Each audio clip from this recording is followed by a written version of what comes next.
থেকে কাজে লাগিয়ে অবশেষে চোরকে আটক করতে সক্ষম হলো পুলিশ। উল্লেখ্য, গত মার্চ মাসের 17 তারিখ আগরতলা গাঙ্গেল রোড এলাকা থেকে গাড়ি চুরি হয়। পরবর্তী সময়ে পুলিশ সিসি ক্যামেরা ফুটেজের ভিত্তিতে অর্জুন দাস নামে এক চোরকে আটক করতে সক্ষম হয়। আর সেই তদন্তক্রমে বুধবার রাতে প্রায় 2টো নাগাদ সিসি ক্যামেরা ফুটেজ দেখে আরও এক চোরকে আটক করলো পূর্ব আগরতলা থানার পুলিশ। মূলত আগরতলা ওএনজিসি এলাকা থেকে শঙ্কর সরকার নামে উক্ত চোরকে আটক করা হয়। বৃহস্পতিবার আগরতলা পশ্চিম থানার ওসি পরিতোষ দাস সাংবাদিকদের মুখোমুখি হয়ে বিস্তারিত জানাতে গিয়ে বলেন, তাদের নাম আগেও চুরির ঘটনার মামলার সঙ্গে যুক্ত রয়েছে। শুক্রবার তাদেরকে আদালতে সোপর্দ করা হবে। একই সাথে তদন্তক্রমে আইনি অনুযায়ী সকল পদক্ষেপ গ্রহণ করা হবে বলে জানান পুলিশ।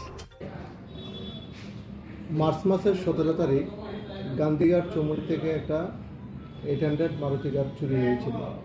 একদল দুষ্কৃতিকারী গাড়িটিকে চুরি করে নিয়ে যায়।